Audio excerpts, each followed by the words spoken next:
Amigas y amigos, señoras y señores, buenos días a todos los amables oyentes de Radio Cuxibamba Estéreo Original, como su nombre. En esta hermosa mañana acá en el sur del país, vamos a iniciar el programa denominado político Cara a Cara. Vamos a hacer un análisis profundo de la realidad que está pasando el país. Para ello hemos invitado a un dirigente de los maestros de la provincia de Loja y del país. Se trata de Gilbert Granda Romero, quien ha venido dirigiendo a los maestros, dando algunas opiniones a nivel nacional y también lo que está pasando en nuestra ciudad. Gilbert, bienvenido acá a Cuxibamba Estéreo Original, como su nombre. Muy buenos días, mi estimado y apreciado periodista. Es una gran satisfacción estar en su medio de comunicación para analizar temas de suma importancia tanto para los lojanos, ecuatorianos y, por qué no decirlo, las repercusiones que también está viviendo el mundo en los actuales momentos. Eso, Gilbert, así es la realidad que está pasando en nuestro país. Vamos a ver, mi querido Gilbert, cómo está nuestra ciudad de Loja, cómo está nuestra provincia. ¿Está siendo atendida por las autoridades, por el gobierno nacional, por el Consejo Provincial, por los municipios? ¿Cómo la ve usted hasta este instante? El problema de Loja es un problema que están viviendo la mayoría de gobiernos autónomos descentralizados del Ecuador, tomando en cuenta que los recursos que tiene que entregar el gobierno central a los diferentes gobiernos autónomos descentralizados, llámese Consejo Provincial, gobiernos o alcaldías o municipalidades, juntas parroquiales, no son los suficientemente necesarios o los que se requiere para solucionar los problemas de vialidad. La vialidad está abandonada en la provincia y en el Ecuador. La vialidad está destruida en cada uno de los cantones, de las parroquias, porque no encuentran recursos y en muchos de los casos los propios moradores, los propios ciudadanos realizan sus contribuciones y aportes con la finalidad de solucionar los graves problemas que tienen, porque ven ya como una amenaza para poderse movilizar, así como también para poder trasladar la producción a los centros de acopio y de comercialización. Eso lo sabemos perfectamente, lo sabemos y lo conocemos. Pero desde el gobierno central usted conoce de que... Dice que ya se han solucionado los problemas en la provincia, dice. Una es la realidad que vive el presidente de la República en Carondelet y alrededor de su círculo económico al que representa, y otra es la realidad que vive el país fuera del recinto de la Casa Presidencial y del grupo económico. Los lojanos sabemos perfectamente que en el Ecuador estamos viviendo una crisis de orden social, política, económica y moral. Y eso nos afecta a todos. No es que allá en Carondelet dice que la imagen internacional en donde el presidente informa, dice que el Ecuador ha salido de la pobreza, que el Ecuador la gente tiene ya su economía ha mejorado y por lo tanto la alimentación, el trabajo o el empleo ha avanzado. Yo creo que eso lo está viendo desde su círculo, porque los problemas que tiene el Ecuador siguen dándose, ¿no? Sigue agravándose y a veces nosotros no entendemos por qué las autoridades o representantes desde las juntas parroquiales, desde los que integran el gobierno autónomo descentralizado, ¿no? Cantonales y provinciales, no levantan su voz, no organizan a sus ciudadanos para exigir y reclamar lo que a Loja y a todos los ecuatorianos nos pertenece. Por ejemplo, si hoy vemos cómo el gobierno está combatiendo la inseguridad, según él, pero los crímenes, los delitos, los secuestros, las extorsiones avanzan. Se ha gobernado con los estados de excepción, en donde se limitan algunas garantías constitucionales y derechos constitucionales, pero los resultados no son los esperados. La delincuencia crece, avanza, le está ganando terreno en el Ecuador. Usted ve que aparte de eso, al margen de la Constitución y de las leyes y del pronunciamiento ciudadano, el gobierno ha firmado acuerdos y convenios internacionales con empresas para que garanticen o sea que tiene que cumplir con lo que dice el Fondo Monetario Internacional a través del convenio que ha celebrado con Ecuador, ¿no? Ahora ya está el FBI instalado. El Fondo Monetario Internacional, ¿no? Están los marines norteamericanos instalados aquí. Ha traído a jefes de empresas de mercenarios a nivel internacional durante la campaña para garantizar la seguridad, y no da pie con bola, porque a la inseguridad no se la combate con bala, no se la combate con cárcel, no se lo combate con muertes. ¿Con qué se la combate? Están enfrentando el mal por los efectos y no por las causas que lo originan. En un país como el Ecuador, donde la más grande preocupación es el desempleo, la gente quiere trabajar y no encuentra trabajo, y si lo encuentra hay una explotación inmisericordia, y respetando en primer lugar los derechos que están establecidos en el Código del Trabajo, en la propia Constitución del Estado. Los jóvenes no tienen trabajo, no pueden estudiar ni trabajar. Entonces, si no hay empleo, no hay un salario justo, un salario digno, en donde, por ejemplo, no se puede combatir entonces la pobreza, ¿no? $482 mensuales que gana un trabajador frente a los más de $5.000 que gana el presidente de la República, sus colaboradores, y los asambleístas también, ¿no? Y heridos, ¿no es cierto? Hay una enorme diferencia. Los hijos de los gobernantes y de las autoridades no van a trabajar por $482. Por eso es que en el país hay 2.800.000 ecuatorianos que tienen y padecen de una inseguridad alimentaria. Es decir, no hay que comer, no tienen que comer, porque los que ganan no les alcanza para comer, peormente para cubrir las más elementales necesidades. Debo indicar que el 41.7% de la población vive en condiciones de pobreza multidimensional. A más del alimento le falta la vivienda, le falta el vestido, no puede educarse, no puede ir a adquirir las medicinas, ¿no es cierto? Así es, Gilbert. Y por lo tanto, también en este país el 19.7% de habitantes del sector rural vive en extrema pobreza. El sector rural está quedándose abandonado, está quedándose sin habitantes y están emigrando a las ciudades a formar parte de los cinturones de miseria. Esa es una cruda realidad. Si no hay escuelas, no hay colegios, no hay trabajo, no hay medicina, no hay ayuda del Estado, entonces, ¿qué es lo que está pasando? Está creciendo la delincuencia, porque la persona que siente hambre, tiene que buscar la manera cómo solucionar, y si hay un Estado, un gobierno indolente, el padre de familia o el hogar que ve a sus hijos que están muriendo de hambre o se están muriendo por falta de atención y de las medicinas, tiene que buscar alternativas, y para eso ¿a dónde recurre? Al Estado. Y si el Estado y la sociedad le da la espalda, es el caldo de cultivo de la delincuencia. Gilbert, una pregunta ahí. El gobierno dice que va a tratar de sancionar, creando una ley para que aquellos que digan la realidad, que hablen en contra del gobierno, el presidente de la República, serán enjuiciados, ¿no? Usted está mencionando eso, está en peligro, ¿no?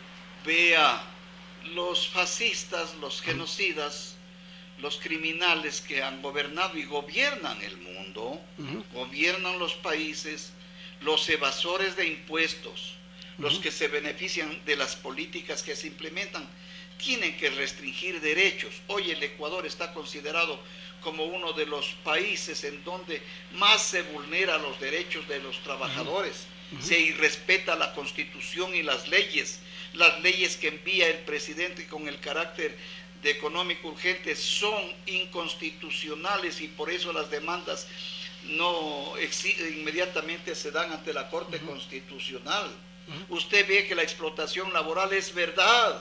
Usted ve que la inseguridad es una verdad. Usted ve que nuestros ecuatorianos que no tienen recursos para ir a hacer uso de los servicios de salud o de los hospitales, tiene que recurrir ¿a dónde? Así es. Y si no tiene plata, se muere, porque en este país se mueren de hambre, se mueren por falta de salud, por falta de medicinas, por falta de seguridad. Eso es la realidad, Gilbert, ¿no? Lamentablemente, el gobierno del Ecuador hasta este momento no ha tenido el plan de trabajo adecuado para enfrentar la situación que está atravesando el país. En ese sentido, usted es un maestro, ¿no es cierto? Es maestro jubilado ya usted, ¿no? Sí. Pero siempre ha trabajado con los maestros. ¿Cómo está lo de los maestros ahora, en la actualidad? Vemos que el mal de la educación es un mal universal, a excepción de algunos países como Finlandia, Suecia, Noruega, y Alemania, en donde los gobiernos invierten en educación, y la educación en país es fiscal, laica, gratuita y de calidad. Aquí no es de calidad. No es de calidad, ¿por qué? Porque no O sea hay, que los maestros no están bien preparados. ¿Qué pasa? la profesionalización docente quedó a un segundo o a otro plano.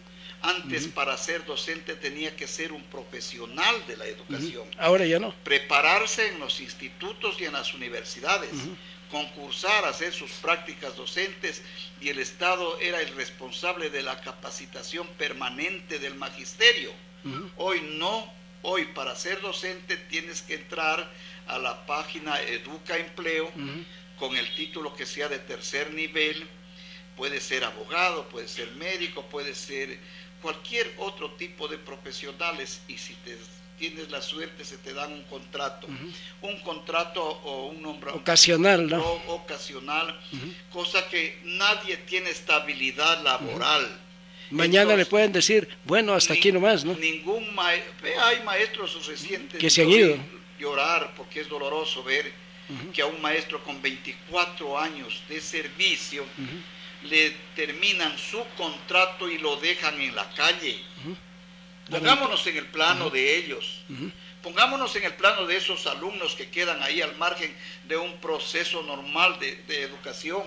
Porque el problema no solo es el maestro. Si el maestro está afectado, también está afectada la comunidad educativa, los estudiantes, porque no tienen en primer lugar la seguridad ni estabilidad laboral, porque sabe que su salario no le alcanza, porque sabe que también hay las amenazas y las extorsiones por parte de la delincuencia. Gilbert, usted es un hombre de la provincia, ¿no es cierto? De Cariamanga, ¿no es cierto? De Cariamanga. En Cariamanga hubo el instituto, ¿no? ¿Ahora está ese instituto o ya no está? En Cariamanga hubo ahí se formaron la juventud, ¿no? Los maestros, ¿no? Pedagógico, desde el normal, luego hay Instituto Superior Pedagógico, donde se formaban a los profesionales. Ahora ya no. Que estaban dispersos por todo el Ecuador. Ahora ya no hay eso. Ahora, al no haber los institutos, la formación de docentes con la calidad y calidez que antes teníamos, pues hay una crisis. Y es más, y así se gradúe usted de docente, así sí vaya a las universidades, a los profesionales de la educación, no encuentran una no tiene fuente dónde ir a trabajar, y ¿no? Entonces, por eso es que al no haber atención a la educación fiscal, ¿qué aumentan? Las instituciones particulares que tienen dueño, que tienen intereses, y hay una explotación inmisericordia al profesional de la educación, sin estabilidad, sin salarios justos, sin poder ascender de categoría, y el rato que se le antoje lo despiden, como también lo están haciendo en el sector público, porque en el sector público del presupuesto que le corresponde no le entregan, por eso recién se inició el régimen educativo en la costa. Hay que reducir el tamaño del Estado, dice. Falta de escuelas, falta de inmobiliarios, falta de maestros, falta de baterías, la mayoría de establecimientos educativos con problemas de infraestructura. Y si quieren reducir el tamaño del Estado, ¿qué quiere decir? Menos inversión para la salud, menos inversión para la educación, menos inversión para la vialidad, menos inversión para la cultura, más recursos para la deuda externa, que ya más del 40% del presupuesto general del Estado está pagándose para pagar una deuda que no la hemos contraído nosotros. El país está endeudado, Gilbert, ¿no? una deuda impagable. El gobierno sigue endeudando y ya me parece que pasa los 90.000 millones de dólares. El Ecuador es uno de los terceros países más endeudados del mundo, según los datos después de Ucrania y de Argentina. El Ecuador tiene una deuda que se vuelve impagable y por eso tiene que someterse a los condicionamientos del Fondo Monetario Internacional. O sea que usted quiere que sean mal pagadores. Es que el fondo dice que hay que pagar. Primero, yo pago lo que pido. Sí. ¿Cómo es que el no gobierno pagado, que pide? No ha recibido usted, ¿no? Dígame el gobierno que pide. ¿No es cierto? Él firma las cartas de intención a espaldas del pueblo ecuatoriano. Él entrega sus compromisos y el pueblo es el que paga. ¿Somos mal pagadores o quién? Si una deuda lo hubiesen invertido hablo del país, ¿no? El país dice que hay buen pagador, dice el país. Tuviéramos la mejor educación, tuviéramos la mejor salud, tuviéramos la mejor vialidad, no hubieran corruptos, no hubiera una muy buena preparación. Y la pregunta, a nombre del país, cada ecuatoriano debe más de 5 mil millones y de más de 5.000 dólares. Perdónenme. Hay que coger esa plata para pagar. Y tiene que pagar sin saber por qué. Sí. La pregunta. Entonces a nosotros nos han vendido como el chulquero o el banquero. Nos dice, si no paga la deuda te embargo. ¿Y qué hipoteca el gobierno?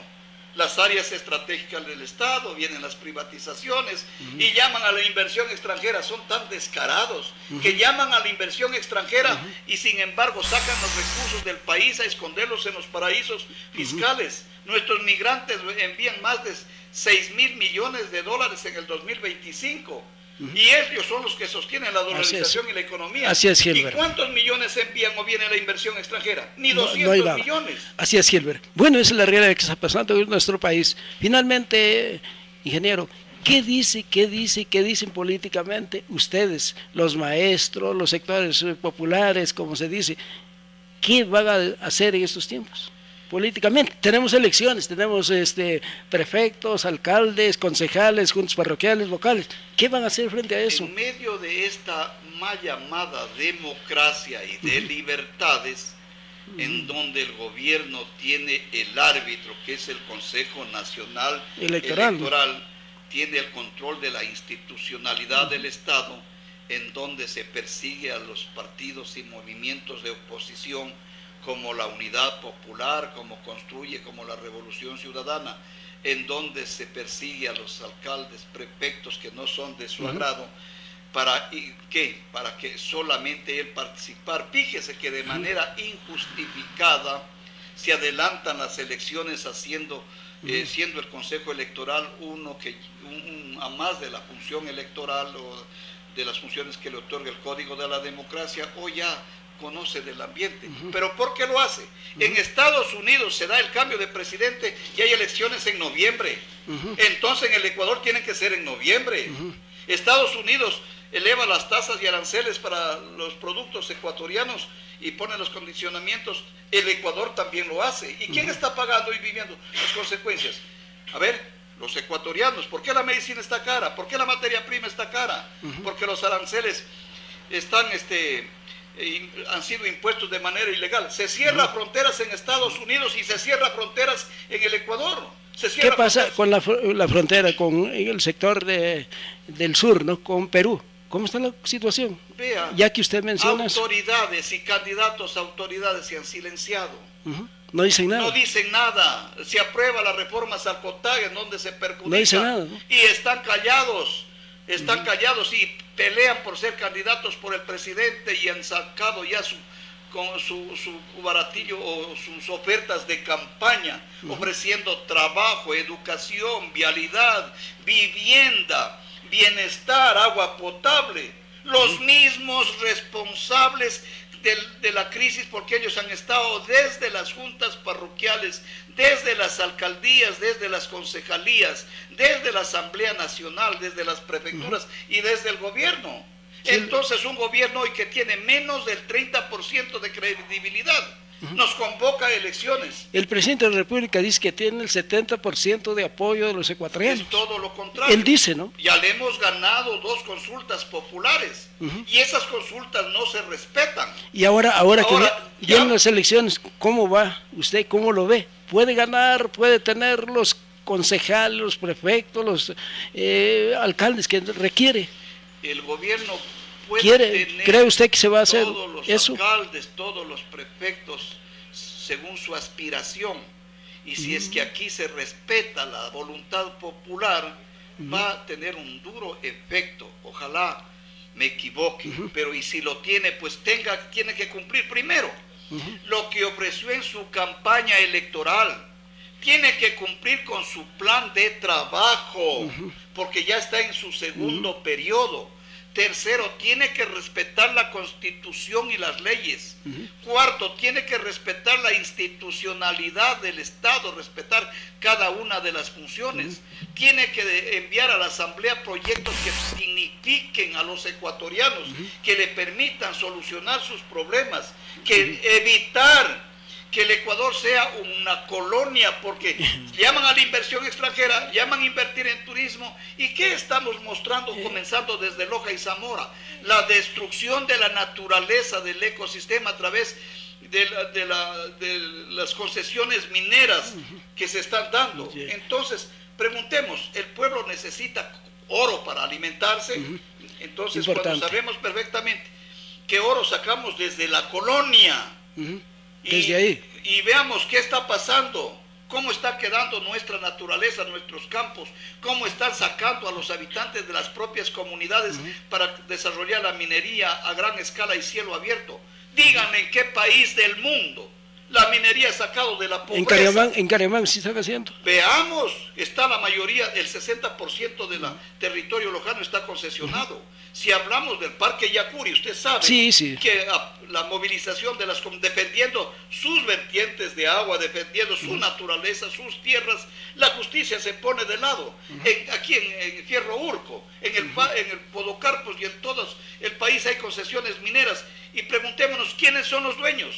Y ahora se aprueban reformas para favorecer a los grupos de poder económico. Nos dicen que en el Parque Yacuri las concesiones mineras son de familiares del presidente. Así es, Gilbert, importantísimo. Entonces la realidad es esa. El Ecuador queremos democracia, libertad para las mayorías, no para un pequeño círculo. Así es, queremos seguridad. Aquí jamás se confiscan los bienes mal habidos.